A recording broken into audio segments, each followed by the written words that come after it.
Greetings, everyone. Welcome to another edition of Before I Do, the show that shares with you everything that should be done before saying I do. So whether you are single, dating, want to be married, don't know if you want to be married, you are tuned into the right place because our responsibility, our honor, our privilege is to facilitate courageous conversations with you regarding relationships and dating.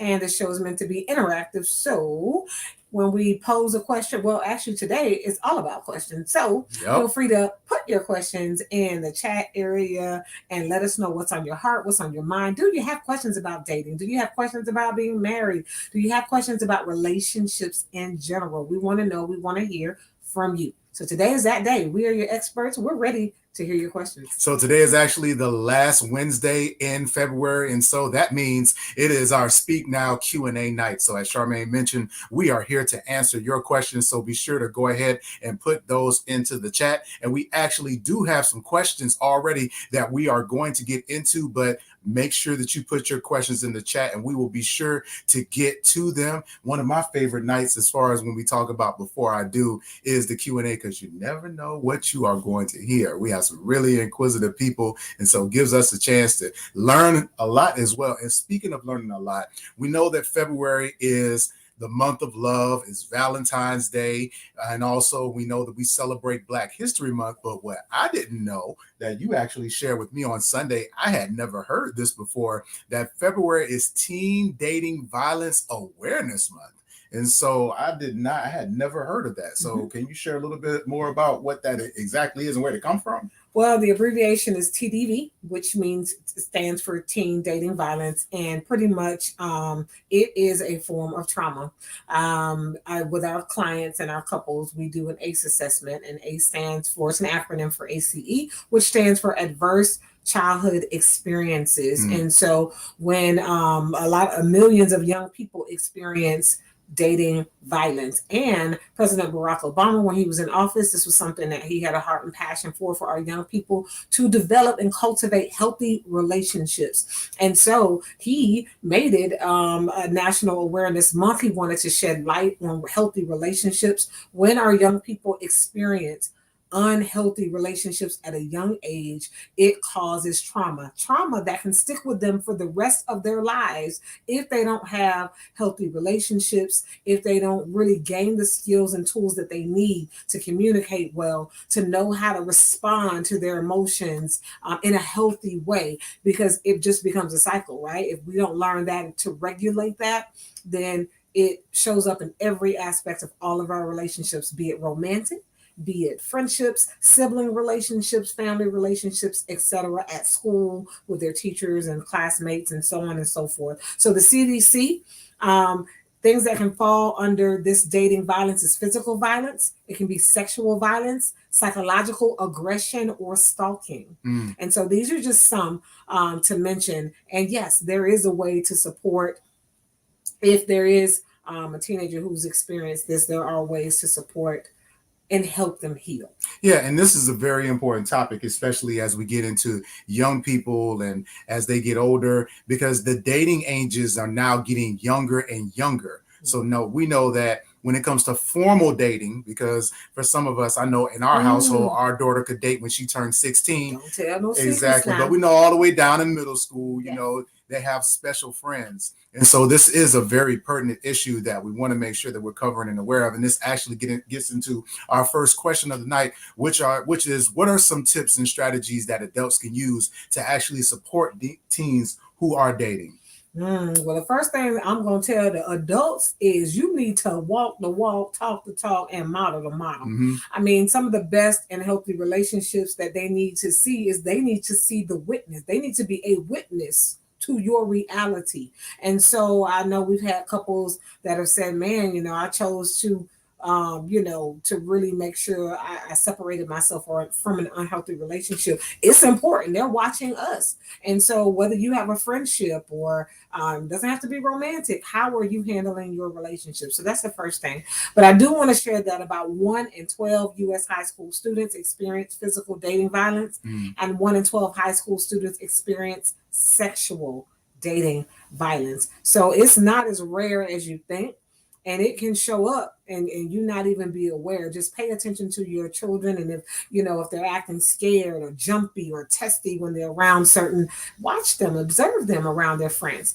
But to answer your question, what are some strategies? The first thing is teaching them healthy relationship skills, and we can do that through one, modeling that. We want to engage in good adult peer interactions. Teenagers are not going to tell you, their business if you're not a safe adult. Yeah, and that's exactly what I was going to get into, is that what you mentioned, the question becomes, are you a safe space, and can your child or can children trust you to have a honest, candid conversation about what they may be experiencing as relates to a relationship or just in school in a general way.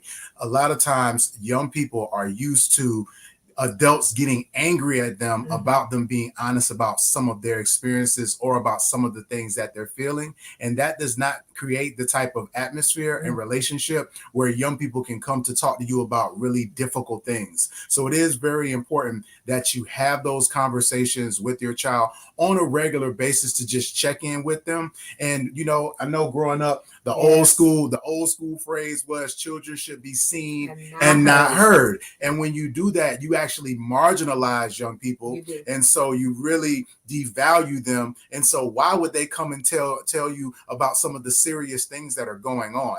And so as adults, we will say that, hey, if something's going on, if somebody's harming you, if somebody's touching you inappropriately, please make sure you come and tell me. But if I can't come and tell you about regular things and be honest about my experience, why would I be able to think that I can trust you with something as difficult as that? So it's important to make sure that you have those lines of communication open. Absolutely. You are being auditioned. You are being auditioned. That's a great way to say that. Yeah. Is coming to you with something minor and you blow up. You're upset. You wind up getting angry at them for being honest and speaking their truth and how they experience it. And then you expect them to be able to trust you to tell you like a tier 3 crisis situation. You expect them to be loyal to you and tell you when their friend is in crisis. Like, no, you're teaching them that you can't handle the truth. And so guess what? You haven't earned it. And so you failed the audition.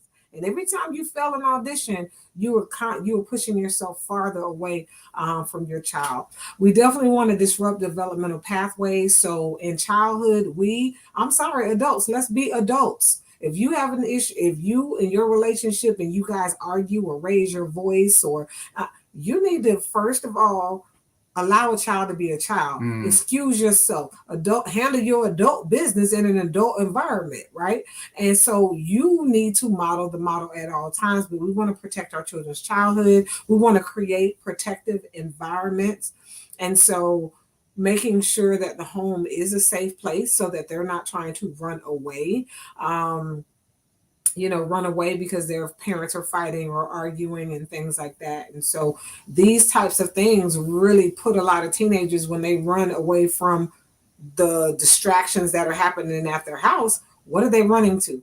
Sometimes trafficking and sometimes unhealthy relationships. Yeah, so Charmaine is a 20+ year educator, so experience when it comes to on all grade levels, primarily in high school and in middle school. And then I am a educator as well, as far as created a youth arts enrichment organization and ran that for 12 years. And so we have a lot of experience as relates to engaging with young people and creating and cultivating those relationships. And you said something really important. One of the things that I thought about was in the word in the scripture in the Bible. It says that those who are faithful over little shall be faithful over much. And so it's important that, again, that we handle those conversations with our children the right way. A lot of times our children will come to us about certain scenarios. I remember with our daughter, she would just come to us with random scenarios, just to see what type of reaction she would get out of us. And you used a really great word, which was audition. And what we realized in retrospect is that's exactly what she was doing. Can my parents really handle me coming to tell them anything? Can they handle the truth that I walk in? And so it is something that you have to train and make sure that you're prepared for, because our young people and our children in our society, they are going through some very difficult challenges and situations. Many of these things are unfamiliar to us. When you think about technology and virtual bullying and various things of that nature, the societal pressures of having a phone, just different things that we may deem as not being as big of a deal to us is a huge deal for them. And then when you add in dating and relationships into that, it just makes it really complicated. So we want to make sure that as adults that we are partnering with our children and making sure that we're advocating with them for their experiences. So again, if you're just tuning in, this is Before I Do. We are focusing on, in this moment, our first Q&A question is about teen dating violence and what are some tips and strategies. And there are some major consequences to that. Mm-hmm. And so it doesn't always have to show up physically. Emotional abuse through technology, because they are digital citizens. Most of the abuse happens emotionally, and it's through technology and social media. So you want to be tuned in, and these things lead to depression, anxiety symptoms, engaging in unhealthy behaviors like tobacco, drugs, alcohol, cutting, exhibiting antisocial behaviors, pulling back, lying, stealing, bullying, hitting, and even suicide. So we want to make sure that we're modeling healthy relationships for our young teenagers, but also giving them and empowering them to know how to set boundaries, how to set expectations, and even how to separate themselves from unhealthy relationships. Yep, it's Before I Do. Tonight, our Q&A session, Speak Now. We're going to take a really quick commercial break, and we'll be right back with more in a few minutes. Welcome to the Couples Academy app. The Couples Academy app is your go-to hub for how to do marriage right. Get started with our app today by perusing our amazing features that conveniently allow you to connect. This app is packed with powerful content and resources to help you grow and stay connected. With this app, you can watch our messages, find marriage resources, watch, listen, and read the real-life stories of restored couples, sign up for events, read articles and blog posts, stay up to date with push notifications, share your favorite messages via Instagram, Facebook, Twitter, or email, and download messages for offline listening. For more information about the Couples Academy app, go to couplesacademy.org.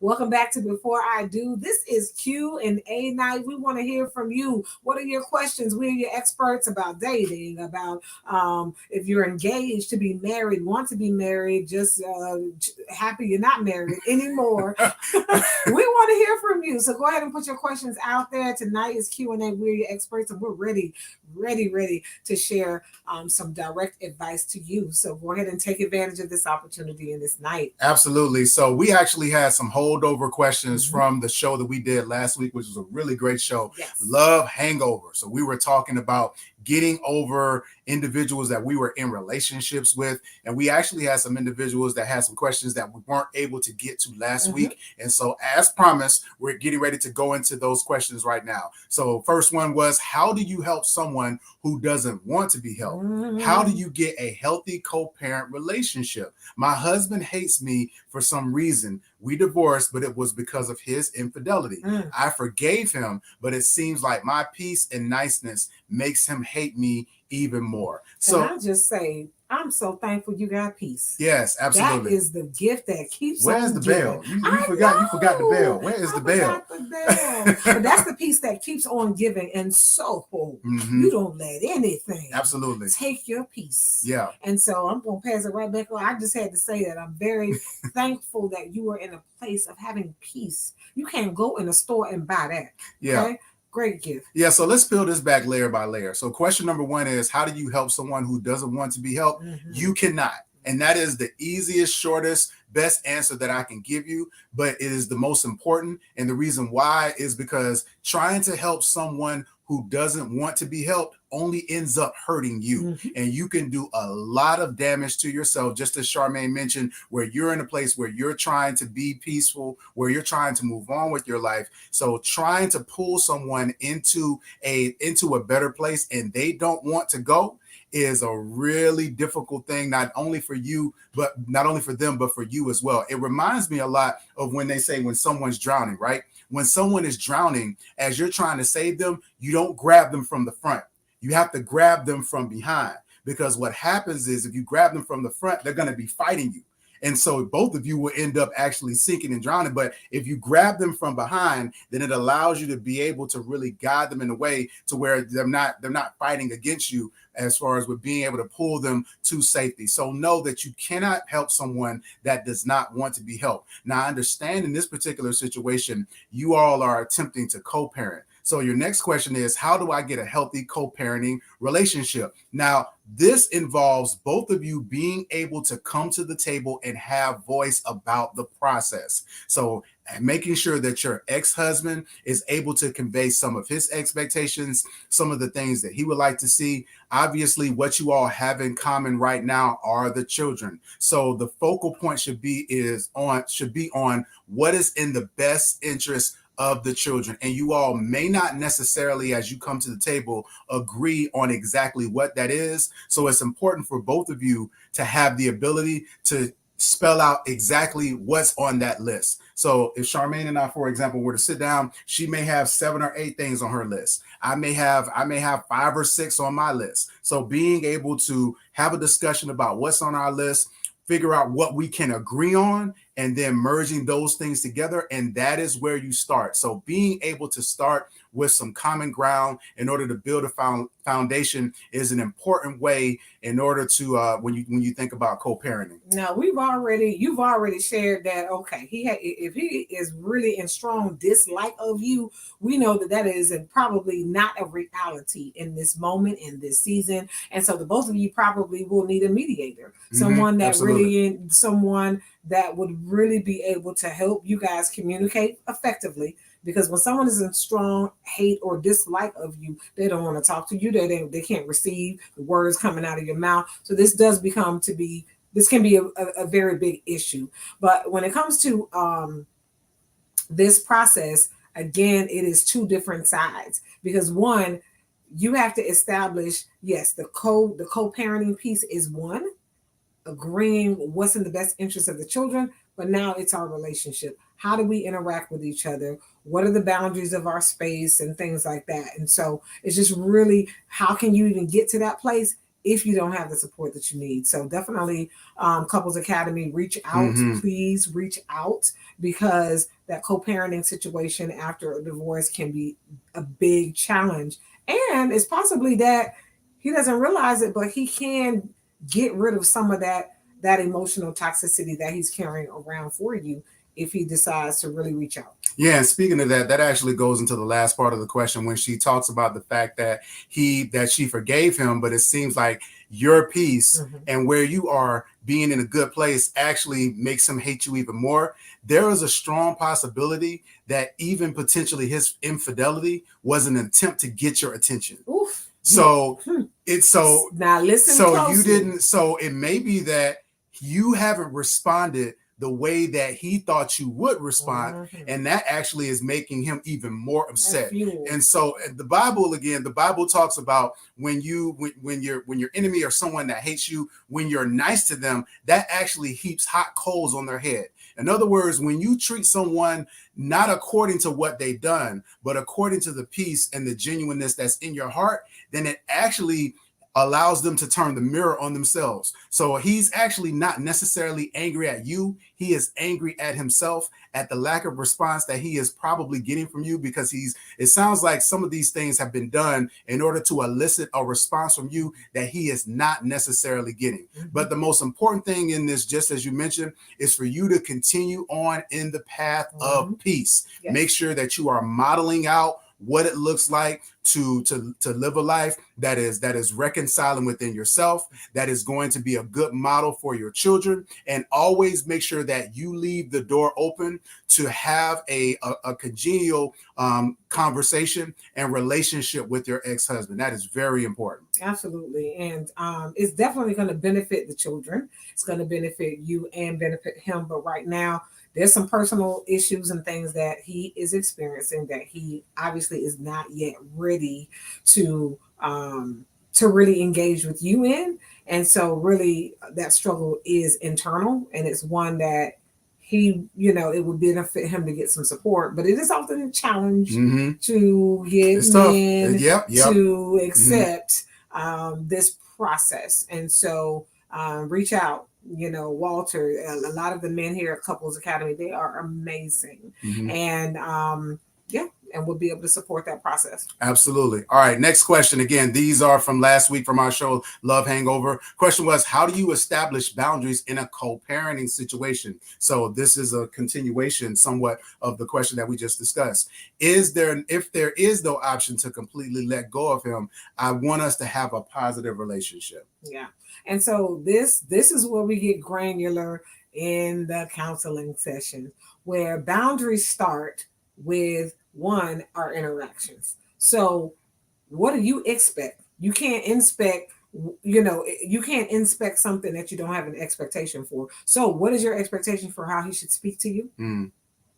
What is appropriate language? What is inappropriate language? What is appropriate behavior? What is inappropriate behavior when you're in front of the children and when you are not? What are the boundaries for environment that you two are going to discuss? I don't know if you have moved on, if he's moved on, if there's a girlfriend.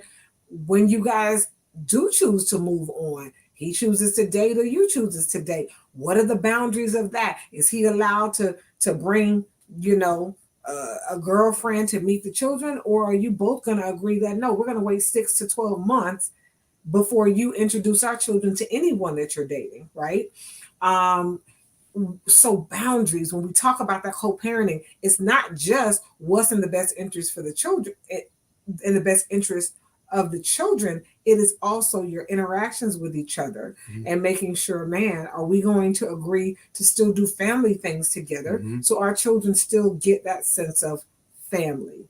And so boundaries are big. I love boundaries and I love to talk about them. But yeah, I love when a couple has a newfound relationship, we're no longer married. Now we have to get back to a place of being cordial and respectful adults, right? So then we can start to co-parent. Because you can't co-parent until, first of all, there's a respect for him as a man, and there's a respect for you as a woman, apart from who we are to our children. So one of the things that is so important in co-parenting is that your children are allowed to develop their own opinions about their parents. Absolutely. So you want to be very careful that you're not doing anything that would aid your children in a bias towards your ex-spouse or towards your partner. That is something that can really be a detriment to your relationship with your child. And I actually counseled a young woman. She went through something similar, and so she asked me. She said, "Well, do I allow my son to go with my father? To go with his father?" And so what I shared with her is that if you believe that it is not going to be an unsafe environment for him, it is very important to allow your son to interact with his father. And again, this is about children getting the opportunity to develop not only their own relationship, but their own opinions about their father. And so this particular young man, he was having some behavioral issues. And so he got a chance to be around his father. And so he saw how his father behaved and was interacting with some of the school personnel. And so the son goes to his mother and says, Mom, is that how I act?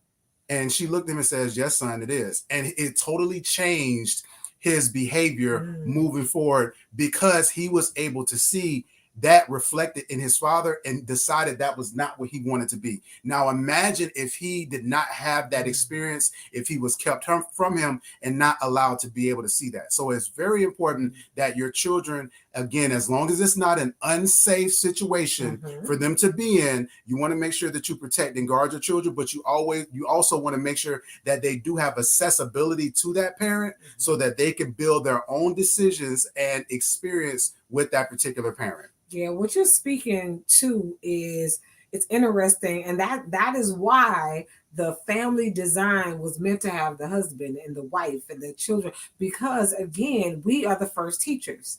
And so when one of the parents aren't involved in the process, it almost robs the child from really understanding a portion of who they are, where they come from, and things like that. And so what you just spoke to was literally him being able to see, man, while this is a part of my heritage, this is a part of my culture, this is a part of, right, a pattern, right? in my family history and dynamic, I have a choice. I have a free will decision to choose to follow this model or to adopt my own, right? And so I love that came out. And just as a reminder to parents, when we again sometimes try to shield our children from the reality of, a parent or even a family member that doesn't seem to be, the best role model, sometimes the best lessons are the ones where they kind of can see the non-example. The non-example. Sometimes some of our children learn more, not just from seeing the model, because sometimes they see perfection and they feel like they can never live up to it. But when they see the missteps, when they see some of the non-examples of behavior, like what not to do for some of our children, it's really beneficial. And they learn a lot more from that in the process. Absolutely. You're tuned in to Before I Do. Tonight is Speak Now, our Q&A night. We're going to take a quick commercial break and we'll be right back with more Before I Do.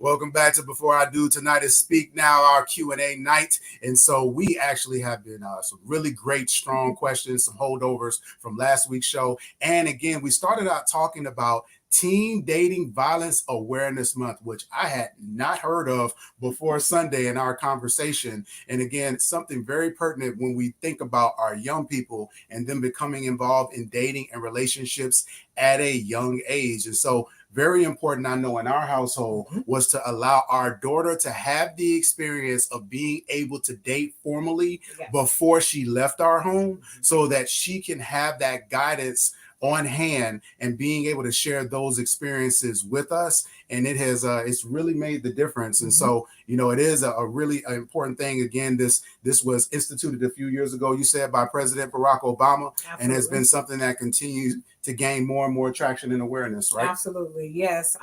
Teen dating violence, or also known as TDV, it is the awareness of it happens in February. Relationships should, love shouldn't hurt. There's a lot of hashtags. Love is respect. A lot of different hashtags and you can even sign in solidarity, to really model healthy relationships. Our children are learning at a young age what a good relationship is, what one doesn't look like, and if I should deal with it or not. And so Teen Dating Violence Awareness Month is a really big opportunity for us to ensure that our children are not experiencing a trauma that's going to follow them in the trajectory of their lives. So no shade. No shade to your parents. No shade to my parents. But I know that I came up in a household where I didn't talk to my parents about my dating life. But, and I don't know about you, but so the question when we think about Teen Dating Violence Awareness Month, if you had something like this in a type of relationship where you could talk to your parents about your dating when you were in grade school, how do you think that would have changed the dynamic of your relationship, if at all? To be honest, I will admit I could tell my mother there weren't certain things I didn't feel comfortable telling her, but for the most part, I did tell her when I felt like I was in a relationship where I started to feel a little pressure, not necessarily violence or aggression, but just like peer pressure, if that makes sense. Peer pressure to have sex, peer pressure to do things that I just wasn't ready to do. And so my mom was very clear about it, and she really handled it calmly. And I was shocked because, it's not that she handled everything that way, but she always tried to be calm. But I do want to clarify, teen dating violence, or TDV, it can take place in person, online, through technology. And we know our young people are digital citizens, they're digital natives. And so a lot of emotional violence takes the longest to heal from. Yeah. And as a parent, it really can start off with same-sex friendships. And so one thing about our daughter, she just is a giver, sweet. She has a sweet, genuine heart. She loves wants everybody. friends. She Yes. love everybody. She was a kid that came from the playground. Hi, mommy, this is my best friend. And I'm like, that little girl is not your best friend. That you just met 5 minutes ago. That's the kind of child she was, Mhm. right? And so that doesn't change. And when you have a child that has a sweet, pure heart, loves people, they're a giver. Givers attract takers. Mhm. And one thing I noticed with her is she would always just the selfish friends would stick to her like glue. Mhm. And she wouldn't give as much attention to those friends who, really poured into her. And so that was a pattern that we noticed. And I had to start telling her, look, you have a lot of selfish people in your life. Why do you think that is so? Mm. And, and so we have to start helping to just help our loved ones notice the trends about the relationships. And so it doesn't start with romantic relationships. It even starts with the healthy status of even friendships. Absolutely. So, Lindsay, thank you so much for chiming back in. One of those questions that we talked about earlier was from Lindsay from last week. And so Lindsay says, that was my question. I need to figure out boundaries between my husband and I. Our divorce is not complete for our emotional well-being. I was codependent. He wants a friendship still, but while he is already seeing another woman. Got it. I want to relate well, but have boundaries that don't keep me emotionally attached. So, Lindsay, it's going to be very important, especially because you expressed that you were codependent, that you establish those boundaries and what you need from an individual standpoint. Otherwise, what will happen is that you'll find yourself compromising some of the things that you're looking at doing for your own individual well-being, and in order to maintain this relationship with your ex-husband, and then justify it as being for the well-being of the children. And you don't want that to happen. So make sure that you're leading with things that are going to independently help you to be healthy and whole. I will say this too. And Lindsay, you are the expert when it comes to you. And I'm really going to ask you this question. And I want you to think about some things. It's not easy for an individual to go from codependence to independence. And then we're working towards interdependence, because really to co-parent, right, and to learn those healthy boundaries, he wants this friendship.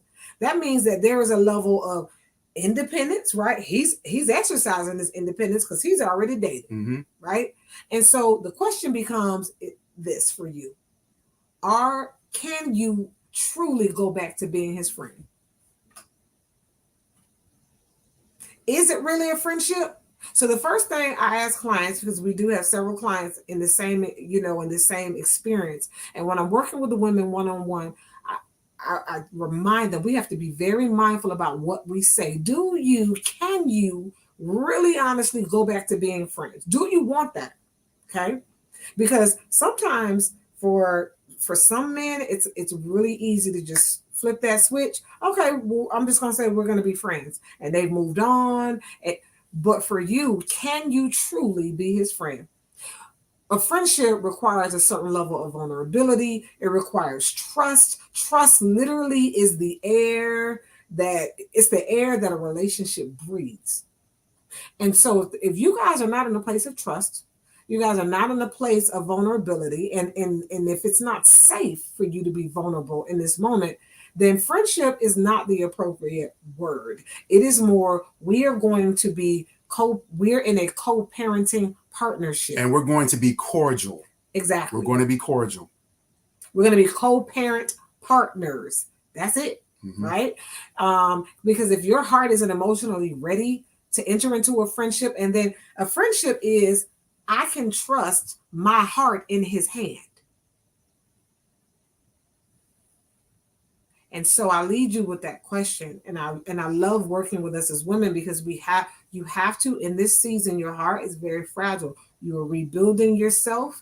And until you reach a level of independence, solid boundaries, solid expectations, you want to guard your heart. You want to protect your heart in this season, and start to use more of the language that, look, right now, I can't be your friend. Okay.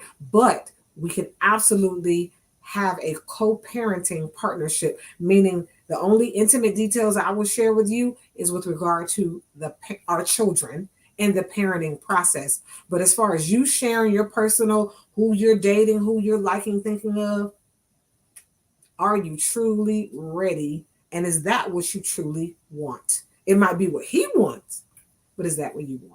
So, Lindsay, definitely encourage you to also reach out to us at couplesacademy.org. Book a individual session with Charmaine. She does an amazing job in working with women. Of course, I work with men, and then we also work with couples as well. Yeah. So definitely reach out to us and make sure that you have a partner to advocate with you in your individual journey. And so please make sure that you reach out. Thank you all so much for tuning into our Speak Now Q&A night right here on Before I Do. Be sure again to contact us at couplesacademy.com. Be sure to download the app as well. A lot of great things going on at Couples Academy. Thank you all for joining us. We'll be back next week with another exciting episode of Before I Do. In the meantime, you all have a great week, and we'll see you all soon. Good night, everybody. Good night.